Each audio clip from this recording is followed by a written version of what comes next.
Hello everyone, ಎಲ್ಲರೂ ಹೇಗಿದ್ದೀರಾ? ಎಲ್ಲರೂ ಚೆನ್ನಾಗಿದ್ದೀರಾ ಅನ್ಕೋತೀನಿ. ನಾನು ಕೂಡ ತುಂಬಾ ಚೆನ್ನಾಗಿದ್ದೀನಿ. ತುಂಬ ದಿನ ಆದಮೇಲೆ ಒಂದು ಹೊಸ ವ್ಲಾಗ್ ಜೊತೆ ಮತ್ತೆ ವಾಪಸ್ ಬಂದಿದ್ದೀನಿ. ಹಾಗೆಯೇ ಇದು ಗುರುವಾರ ಮತ್ತು ಶುಕ್ರವಾರದ 2 ಡೇಸ್ ಕಂಟಿನ್ಯೂಷನ್ಸ್ ವ್ಲಾಗ್ ಆಗಿರುತ್ತೆ. ಗುರುವಾರ ನಾನು ಸ್ವಲ್ಪ ಶಾಪಿಂಗ್ ಅಂತ ಹೇಳಿ ಹೋಗಿದ್ದೆ. ಫಸ್ಟ್ ನಾನು ಹೋಗಿದ್ದು ಮಂತ್ರದಲ್ಲಿ. ಅಲ್ಲಿ ನನಗೆ ಏನು ನೀಡಿದೆ ಅದನ್ನು ಮಾತ್ರ ತೊಗೊಂಡೆ. ನಾನು ಎಕ್ಸ್ಟ್ರಾ ಏನೂ ತೊಗೊಳೋದಕ್ಕೆ ಹೋಗೋದಿಲ್ಲ.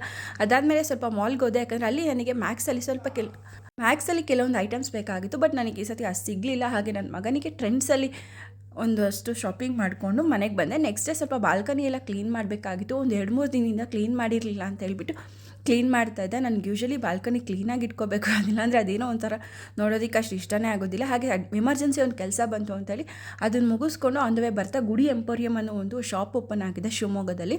ಇದು ಗೋಪಾಳದಲ್ಲಿರೋದು. ತುಂಬಾ ಯೂನಿಕ್ ಕಲೆಕ್ಷನ್ಸ್ ಇಟ್ಟಿದೆ. ನನಗಂದ್ರೂ ತುಂಬಾ ಇಷ್ಟ ಆಯಿತು. ಫಸ್ಟ್ ಟೈಮ್ ಹೋಗಿದ್ದು, ಬಟ್ ನನಗೆ ಗೊತ್ತಿತ್ತು ಇದು ಓಪನ್ ಆಗಿರೋದು. ಬಟ್ ಇದೇ ಶಾಪಲ್ಲಿ ಅನ್ನೋದು ಗೊತ್ತಿರಲಿಲ್ಲ. ತುಂಬಾ ಯೂನಿಕ್ಕಾಗಿ ಟೆರಕೋಟ್ ಜ್ಯುವೆಲ್ರೀಸು, ಡ್ರೆಸ್ಸಸ್ ಎಲ್ಲ ಇಟ್ಟಿದ್ದಾರೆ. ನೀವು ಒಂದು ಸತಿ ವಿಸಿಟ್ ಮಾಡಿ. ಖಂಡಿತ ನಾನು ಮತ್ತೆ ಹೋಗಬೇಕು ಅಂದ್ಕೊಂಡಿದ್ದೀನಿ. Thank you.